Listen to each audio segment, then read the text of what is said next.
दोस्तों, news Bharat analysis में आपका स्वागत है और आज हम बात करेंगे Donald Trump return to America. ये न्यूज़ जो है बहुत ही अहम और इम्पॉर्टेंट है। हम सब जानते हैं कि इससे पहले जो बाइडेन एडमिनिस्ट्रेशन थी उसका वर्ल्ड लेवल पर रिलेशन कुछ और तरीके से था, जैसे कि बाइडेन एडमिनिस्ट्रेशन के अंडर ही यूक्रेन और रशिया का आपस में टसल हुआ और ये बात बहुत सारे न्यूज़ चैनल्स पे भी देखी जा सकती है कि अमेरिका उसे मोरल और इकोनॉमिकल प्लस डिफेंस इक्विपमेंट्स में भी सपोर्ट करता है, बिकॉज कहीं ना कहीं उसे ऐसा लगता है कि रशिया जो है एक डिस्टेबलाइज रशिया जो है वो अमेरिका के फेवर में है। ये बात अगर हम पिछले 40-50 साल की हिस्ट्री उठा के देखेंगे तो जो ये अमेरिका की पॉलिसी रही है वर्ल्ड की तरफ, वो कुछ ऐसी ही रही है कि किसी भी कंट्री में अपना जो हित है उसको साधने के लिए किस प्रकार से उस कंट्री को डिस्टेबलाइज करके कोई ऐसी गवर्नमेंट लाई जाए जो उसकी फेवर में उसकी सपोर्ट में काम करे। तो आज हम इसी के बारे में थोड़ी डिस्कशन करेंगे जो कि बहुत ही क्रूशियल है। तो डोनाल्ड ट्रंप जो है वो सेलेक्ट हुए हैं प्रेसिडेंट ऑफ अमेरिका। तो आज हम थोड़ा देखते हैं पहले, इससे पहले वीडियो को जिसमें डोनाल्ड ट्रंप का वेलकम जो हुआ है उसमें किस प्रकार से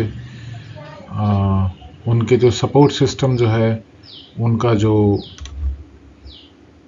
उनके जो पार्टी मेंबर्स हैं किस प्रकार से उनको सपोर्ट कर रहे हैं। So let us C.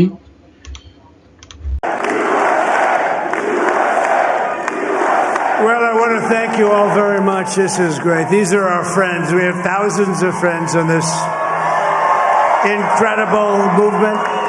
This was a movement like nobody's ever seen before. And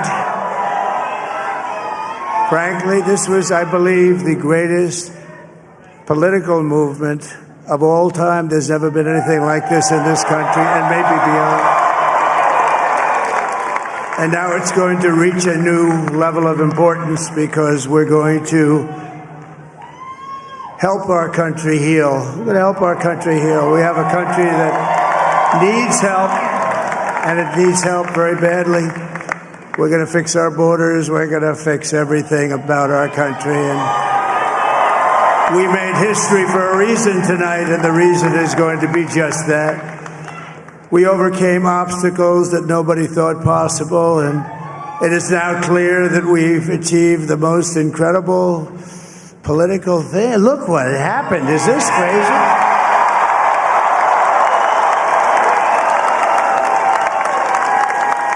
But it's a political victory that our country has never seen before, nothing like this. I want to thank the American people for the extraordinary honor of being elected your 47th president and your 45th president. And every citizen, I will fight for you, for your family, and your future. Every single day I will be fighting for you, and with every breath in my...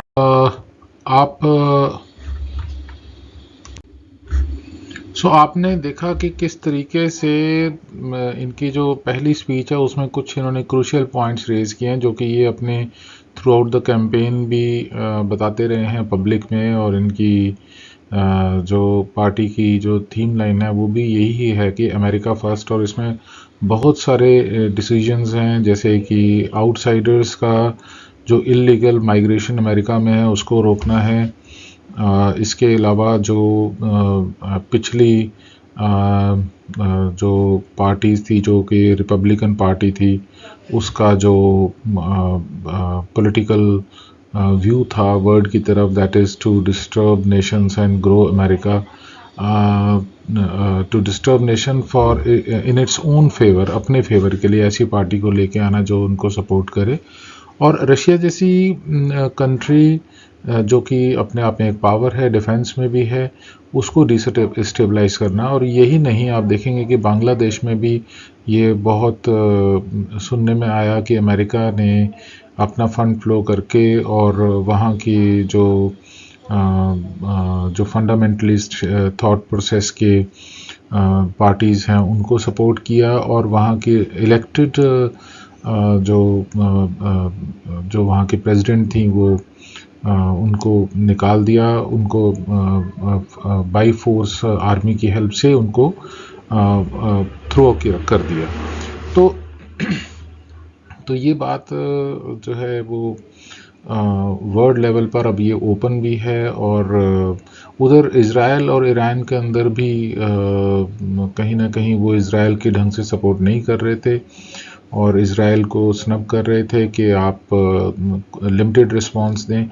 तो इस तरह की कुछ चीज़ें हैं जो ये Donald Trump जो अभी न्यूली इलेक्टेड प्रेसिडेंट हैं अमेरिका के, इन्होंने टर्न अराउंड लिया है। जैसे कि यूक्रेन को ये अब सपोर्ट करेंगे नहीं, उनको फाइनेंशियल और उनको जो डिफेंस इक्विपमेंट हैं वो कहीं ना कहीं अवॉइड करेंगे देना, उनको सपोर्ट सिस्टम उनका हटा देंगे। तो इससे नेचुरल सी बात है कि जो कंट्री डिपेंडेंट है दूसरों पे वार इक्विपमेंट्स और जो फाइनेंशियल सपोर्ट चाहिए होती है वार के टाइम उस पर, तो अगर वो नहीं मिलेगा तो नेचुरल सी बात है कि यूक्रेन का जो सिचुएशन है वो और भी वर्स हो जाएगा वार में। तो they won't be able to stand, अपनी अच्छे से मजबूती से वो वार में खड़े नहीं हो पाएंगे। तो इस तरह के कुछ इनकी पॉलिसीज़ हैं। वहाँ इज़राइल को भी इन्होंने पूरा सपोर्ट किया है और जो है अगर आप इज़राइल की बात सुनेंगे तो आपको समझ में आएगा कि उन्होंने इज़राइल को खुलेआम सपोर्ट किया है कि वो ईरान के साथ वो ऑल आउट वॉर में जा सकते हैं। तो ये सिनेरियोज़ कहीं ना कहीं वर्ल्ड लेवल पर बहुत इफ़ेक्ट करने वाले सिनेरियो हैं, क्योंकि ईरान ने भी अपने मसल्स ट्विस्ट किए हैं, उन्होंने भी कुछ मिसाइल सिस्टम्स को यूज़ किया है, इज़राइल को डैमेज करने की कोशिश की है। तो अब अगर आप देखें कि अभी दिसंबर 2024 आने वाला है और ट्रंप जो है वो अपना टेक ओवर करेंगे प्रोबेबली जनवरी के अंदर, जनवरी 2025 के अंदर। उसके बाद इफ़ेक्टिवली इनका जो भी इम्प्लीमेंटेशन इनकी पॉलिसीज़ का वो होगा और इम्प्लीमेंटेशन होने के बाद कुछ टाइम लगता है उन पॉलिसीज़ का रिजल्ट्स आने में। तो आप अप्रॉक्सीमेटली 5 to 6 मंथ्स का एक टाइम लेके चलें, जिसके बाद थोड़ा सा इनकी पॉलिसीज़ का रिजल्ट्स आना शुरू होगा। लेकिन यहाँ पर कुछ कॉन्ट्रडिक्शंस हैं, कुछ वर्ल्ड लेवल की स्टेबिलिटी को लेकर के भी देखा जाए तो कुछ कंसर्न्स हैं।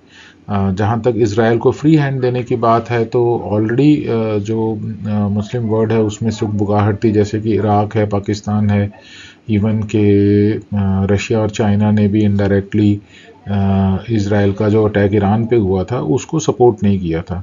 तो अगर अमेरिका फुल फ्लैज सपोर्ट से इज़राइल को फॉरवर्ड करेगा कि आप जो भी करना है ईरान को कर्ब करें, तो ये दिशा अच्छी नहीं देगा।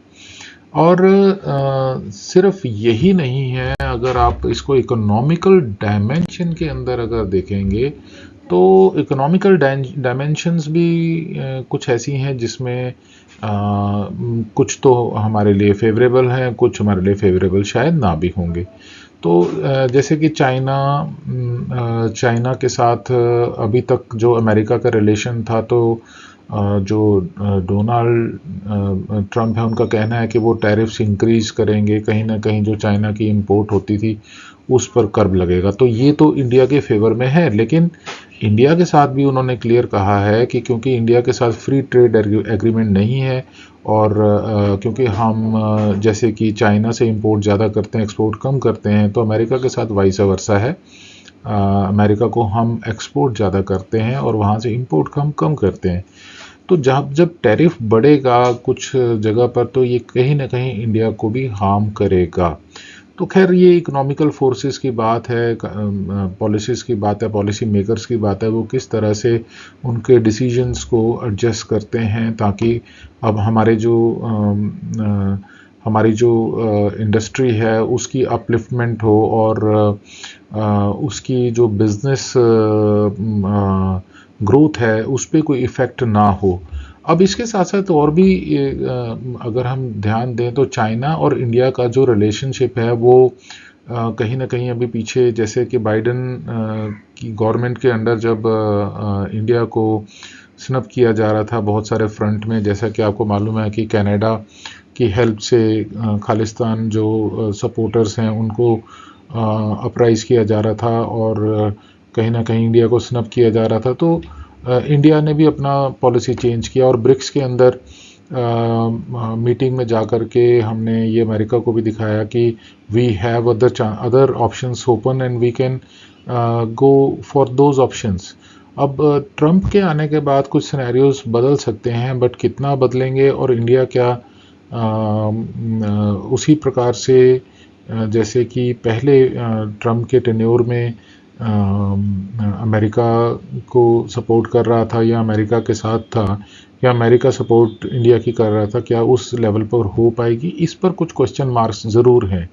क्योंकि अब ऑलरेडी एक आप जब पॉलिसी के तहत चलते हैं और कुछ एक्सपीरियंस करते हैं तो आप सडनली अपनी पॉलिसीज़ को चेंज नहीं करते हैं कि आपने देखा कि सामने गवर्नमेंट चेंज हुई है और वो आपके फेवर की बात कर रही है तो आप टोटली फिर से यू टर्न लें। ऐसा नहीं होता है, क्योंकि हमें लॉन्ग रन में देखना होता है, हमें फ्यूचर्स प्रोस्पेक्ट्स देखने होते हैं। डेफिनेटली इंडिया की कुछ सपोर्ट होगी जब ट्रंप ऑलरेडी जो है वो हिंदूज़ की भी बात कर रहे हैं, जो कि एक लॉन्ग पेंडिंग कंसर्न भी है वर्ल्ड वाइड, क्योंकि हिंदूज़ के साथ बहुत ज़्यादा इनजस्टिस हुआ है बांग्लादेश में, यही नहीं पाकिस्तान के अंदर भी हुआ है। और ट्रंप ने इस पॉइंट को रेज भी किया है अपने प्लेटफॉर्म पे कि ही विल सी दैट कि बांग्लादेश में जो हिंदूज़ हैं उनके साथ एट्रॉसिटी जो है वो रुके और कहीं ना कहीं बैलेंस ऑफ पावर हो। तो ये तो चेंजेस दिखेंगे, लेकिन कुछ ऐसे मेजर और ग्रे एरियाज़ हैं, जैसे कि मैंने कहा इसराइल ईरान की जो स्पेशल, क्योंकि वॉर एक ऐसी चीज़ है जो हर चीज़ की शक्ल चेंज कर देती है। अगर इसराइल और ईरान इनका सेटलमेंट नहीं हुआ तो ये आगे कुछ डिफरेंट फॉर्म भी ले सकता है। जहाँ तक चाइना, इंडिया, रशिया और यूक्रेन की बात है तो उसको ये लोग यूक्रेन से सपोर्ट हटा करके और कहीं ना कहीं रशिया को फेवर ज़रूर कर सकते हैं। अब इसके साथ साथ जो गवर्नमेंट होती है उसकी जो पॉलिसी मेकर्स होते हैं वो बिहाइंड द कर्टेन यानी पर्दे के पीछे रहते हैं। वो कभी इलेक्शन नहीं लड़ते हैं, चाहे पार्टी कोई भी आए, वो अपने जो नेशन के बेनिफिट्स होते हैं, जो नेशन का इंटरेस्ट होता है उसको ही सर्व करते हैं और गवर्नमेंट को फिर अपने जो वायदे किए होते हैं कई बार उनके साथ कॉम्प्रोमाइज़ करना पड़ता है। ये सब चीज़ें आने वाले टाइम में देखने वाली होंगी और हम सभी को इस पर निगाह भी रखनी चाहिए, इस पर हमें देखना भी चाहिए, क्योंकि यही जो है आगे जाके बहुत ज़्यादा चेंज करेगा।